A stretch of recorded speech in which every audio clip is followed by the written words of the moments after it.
Welcome back to the channel. This is The Casuals. I'm Jin. And I'm Saki. And today's episode is Time We're Not Getting Back Subnautica. And so this one's going to be a little bit different from our previous Time We're Not Getting Back episodes, just because Subnautica is a game, well, as far as I know, doesn't have built-in co-op. I do believe there are mods for it, but also the time frames where we played Subnautica are different.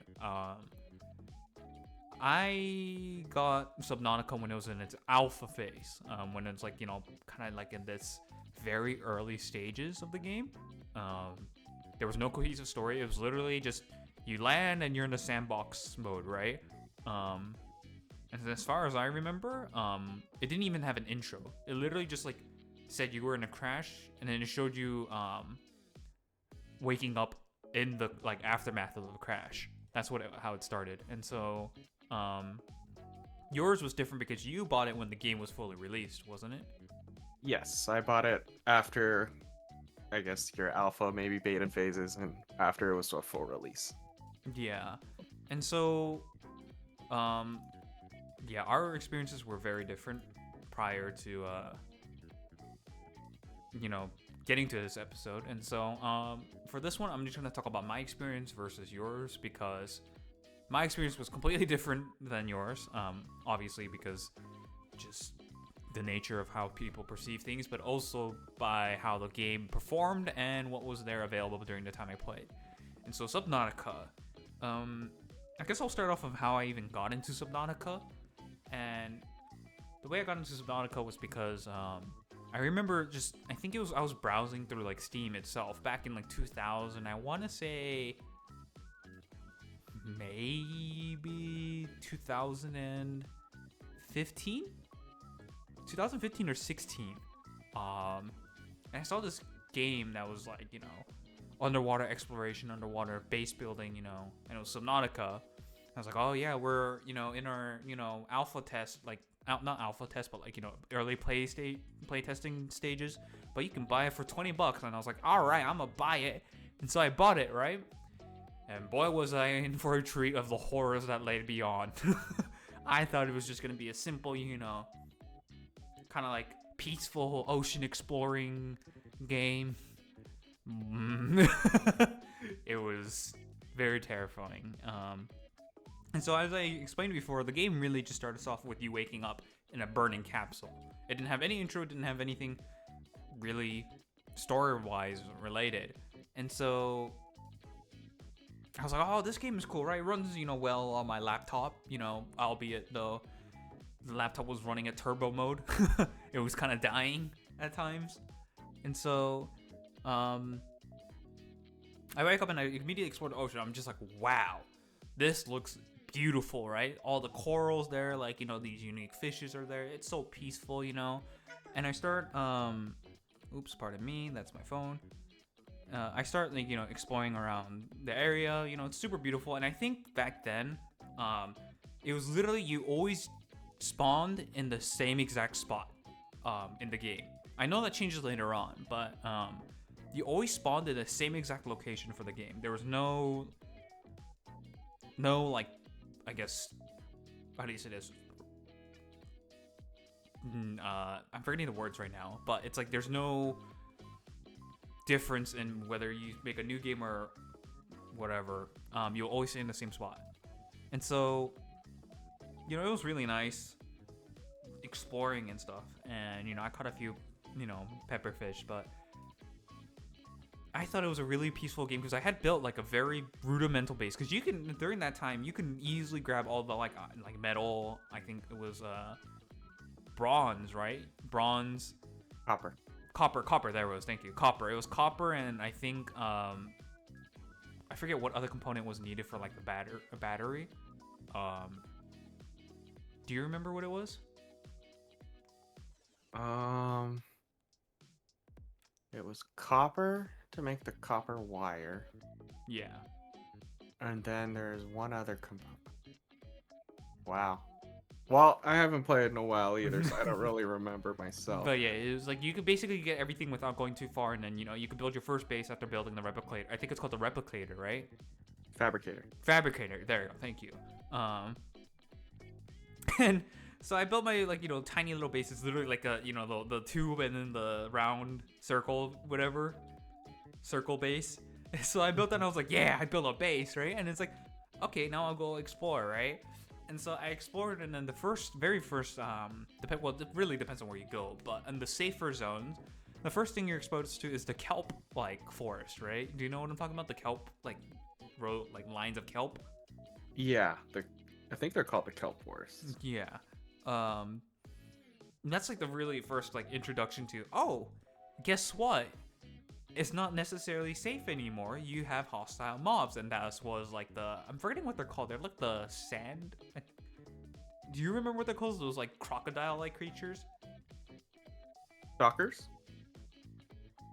What?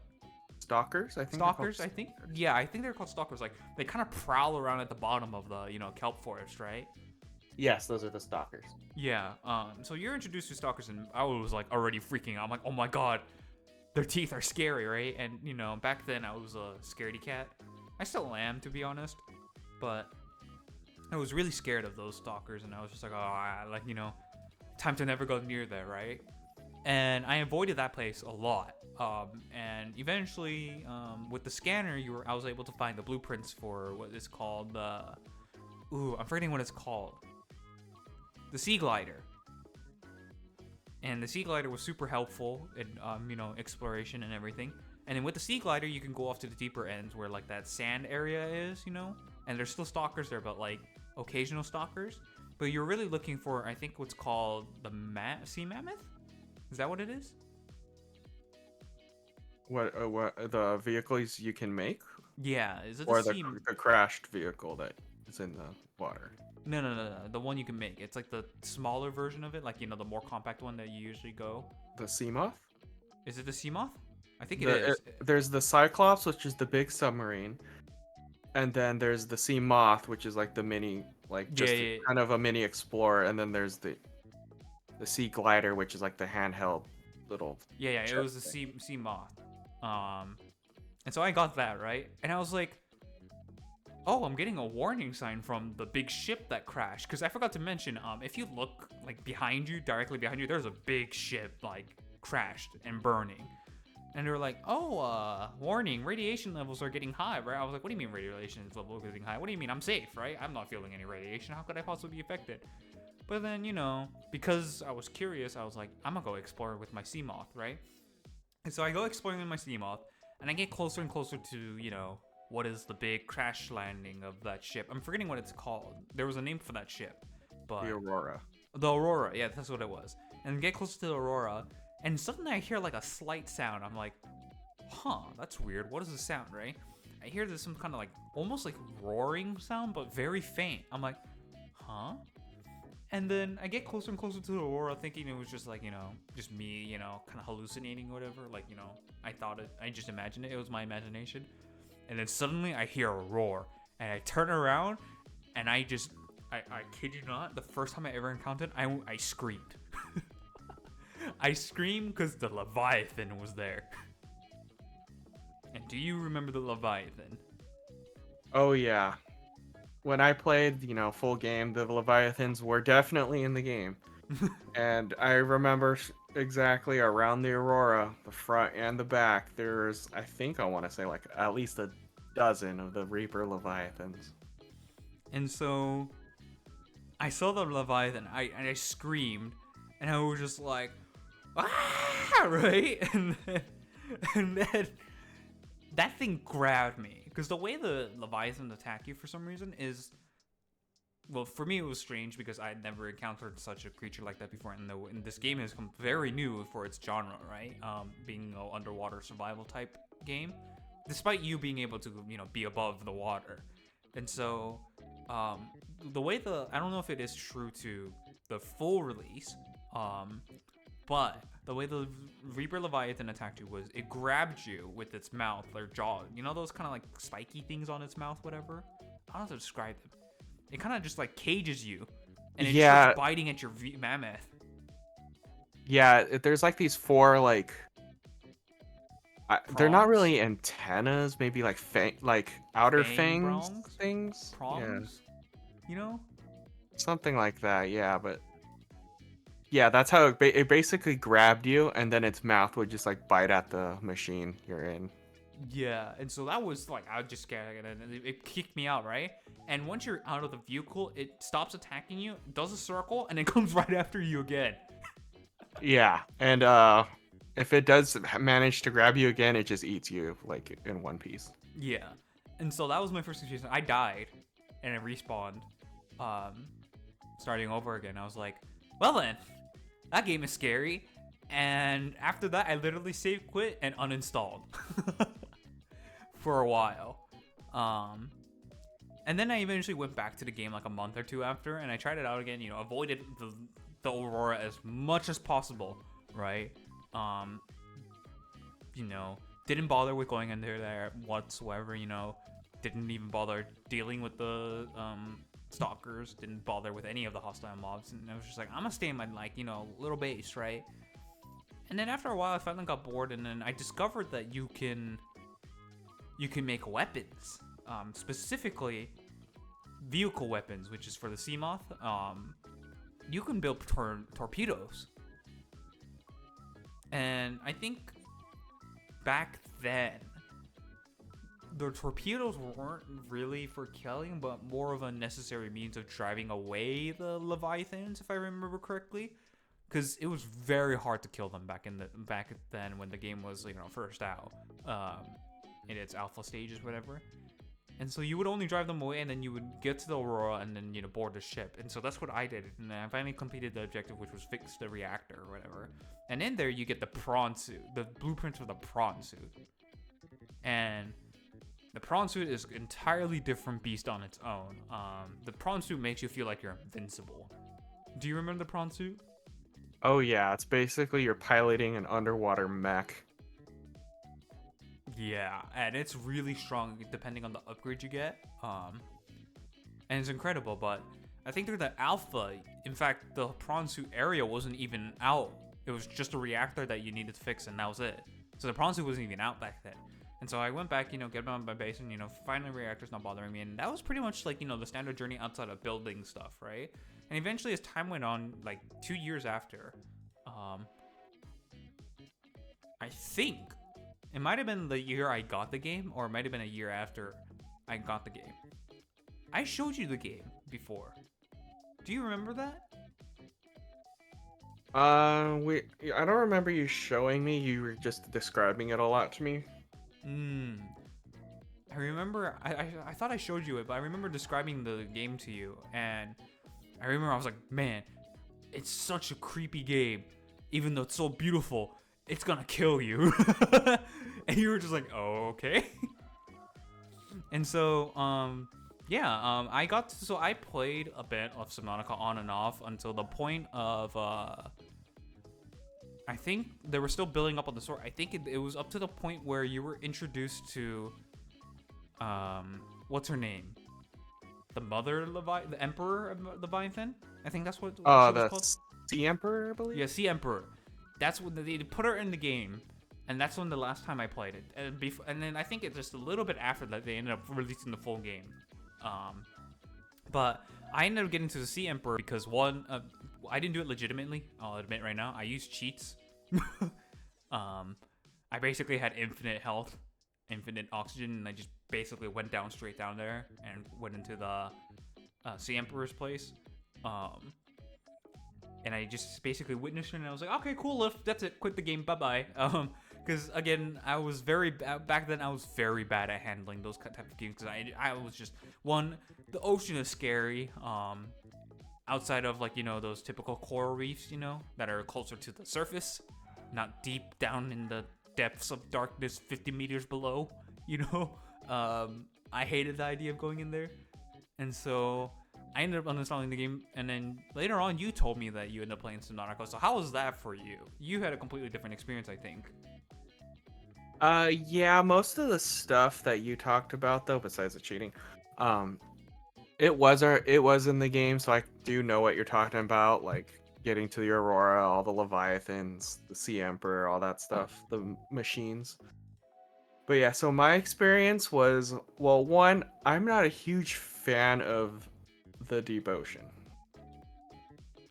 So playing that game probably would be hilarious for people to watch, but it's horrifying for me. Absolutely, I can relate. So yeah, I was even in the shallows. Like you start off in, if Jin said, you start off in. I think it wasn't the deep, shallow, It was deep like basically shallows. Can you imagine?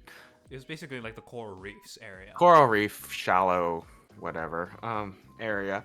And I was like, okay, this is fine. I can handle this. And so I kept exploring more. I'm like, okay, it's starting to get a little deeper and deeper. I'm like, okay, I'll just stay near the surface. And then the game, I don't know if there was in the alpha, but in the game there's a radio on your life pod. Yeah, But there was, but that wasn't until way later.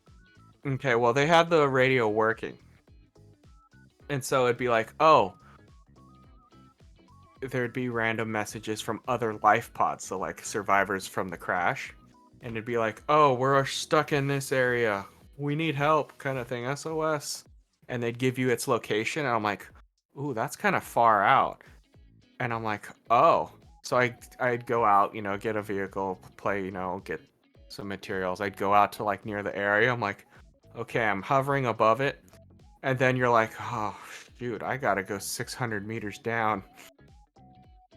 And I was just like, you know what? They're probably dead. I'm just gonna leave it.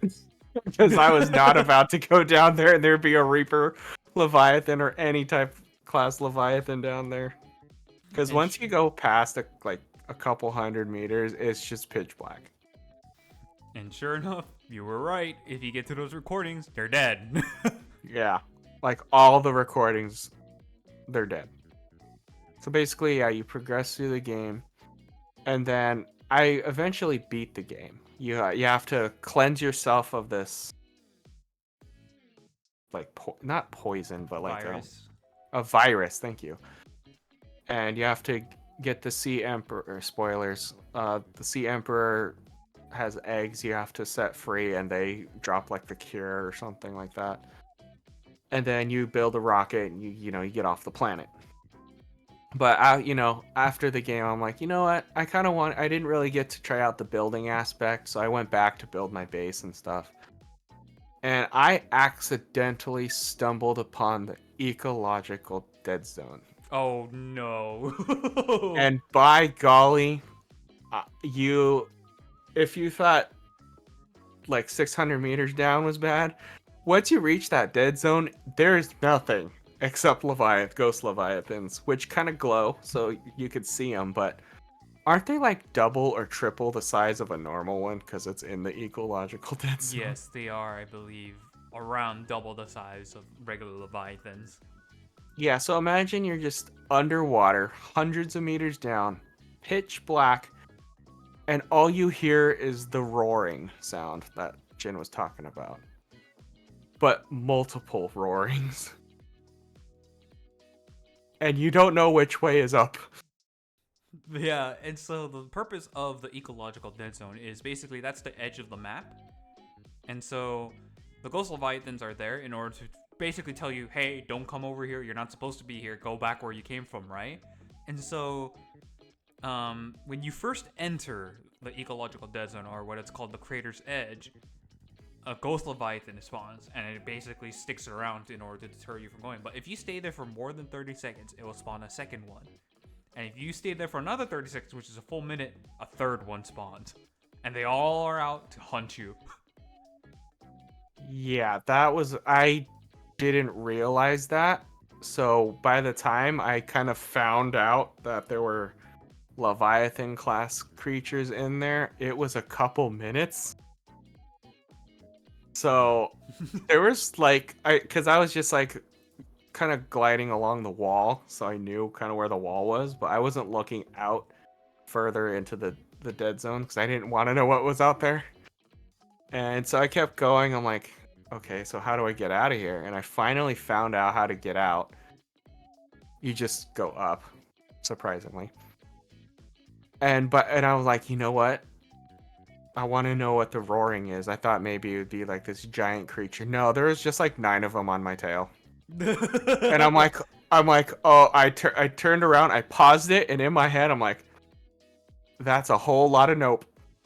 Like that is a whole lot of nope. So I turned it back on and I was trying to get out as fast as I can. I'm like, nope, nope, nope, nope, nope, nope, nope, nope, nope, nope, nope. I'm just like, get out. I'm getting out. Get out, get out. It was scary. It was a scary sight. Basically, pretend like you're in a mini submarine and you turn around and there's like 9 great white sharks behind you. You're All just like waiting to take a bite. all waiting to take a bite of you, and you're like, oh hell no. And That was my experience with that. would you like to talk about your experience with the sea dragon Leviathan? Oh lord. Okay. So there's what I think technically 4 if you count the Sea Emperor as a Leviathan. Mm-hmm. So there's the Reapers we talked about. We talked about the ghosts and the Sea Emperor. There was also the Sea Dragon, which was in the volcanic areas underwater. Yes.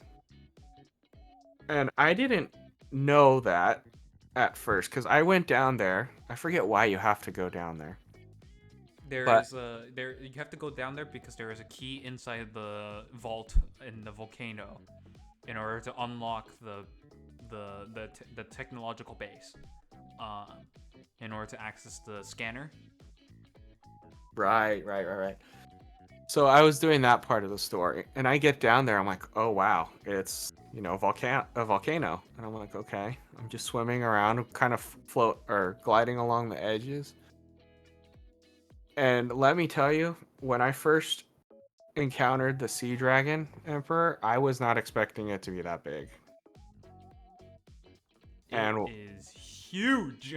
it's ginormous. And this is how I first encountered it. I didn't see it from a distance. My game was glitching. Oh no. I was, kind of near the wall, kind of figuring out the area. It phased through the wall in front of me. I was just floating, and then all of a sudden it comes through the wall, and I'm like, is that supposed to happen? And it came out of the wall for like a good 5 seconds. I'm like, how big is this thing? It's Yeah. It is apparently 112 meters. Yeah, and you're this tiny human, and you're not expecting it to glitch through a wall either. Yeah. And that's how I first encountered it. It came through the wall. By the way, you can kill the sea dragon. It is possible, but it has 5,000 health. I think you could kill all the Leviathans. They just have a lot of health. Because they Right. give you one weapon, which is a small little knife, which is basically that knife doing damage to the Leviathan is like you trying to stab it with a butter knife.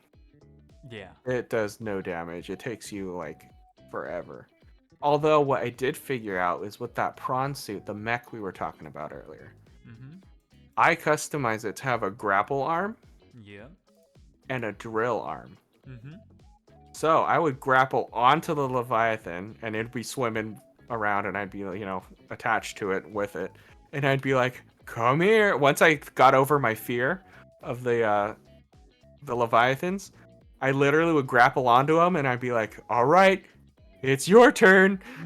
And then I'd get my drill arm and I'd just start drilling at it where it could do damage. I'm just like, you ain't going anywhere, buddy. I'm on your back.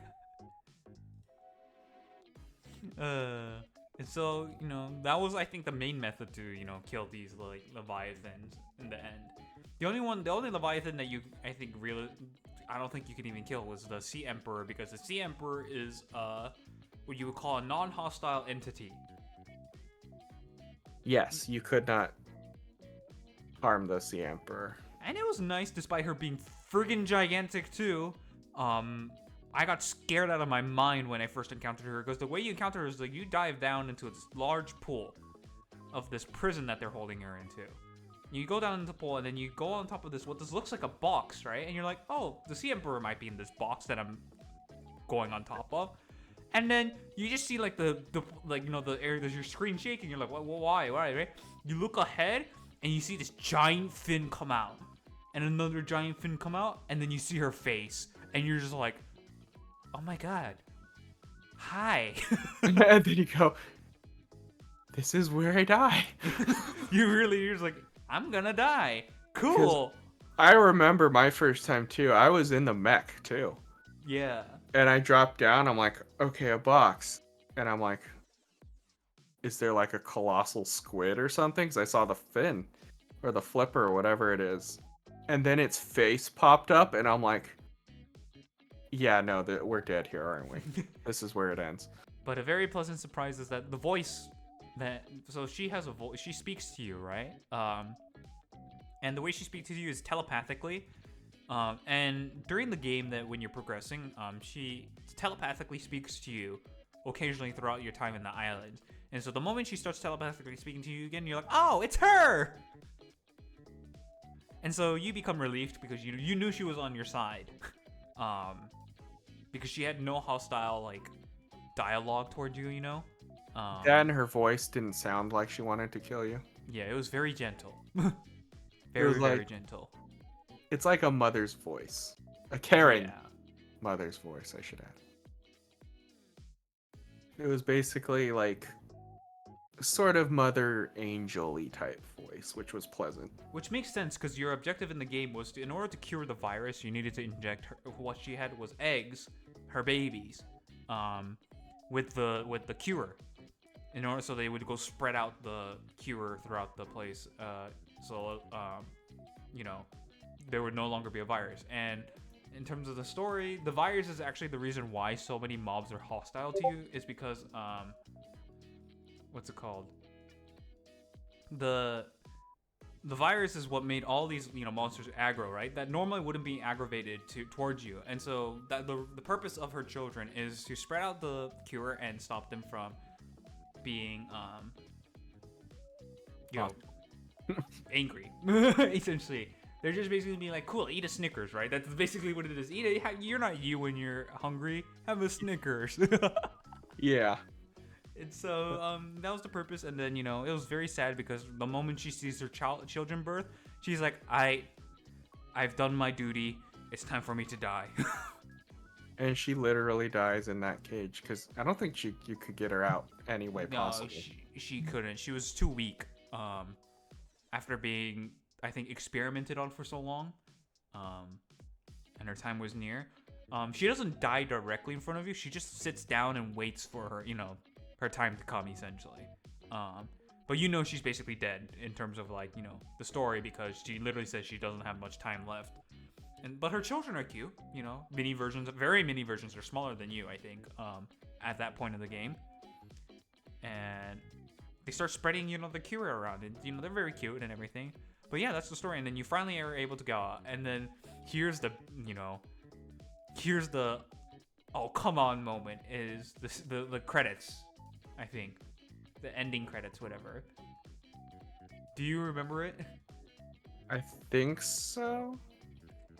I'm not 100% sure. So the story ends with you. It tells you that you survived, right? And you got back to your ship, whatever. One of the giant colony ships. Mm-hmm. Like basically what is the equivalent of Aurora. And the AI voice talks, right? The AI voice that accompanies you throughout the whole game. Whether you're doing something, like it tells you your oxygen is low, or your hull's been damaged, or where the depths that you're going. And it's like, oh, you have survived. It's like, yada yada yada, you made it back. And it tells you at the very end, you have a bill of $32 billion because of all the materials and resources you used when you were on that planet. Do you remember that? I don't remember that. I just remember you getting onto the ship. Yeah. At the very end, it's like, oh, you have a debt of $32 billion. I'm just like, come on, really?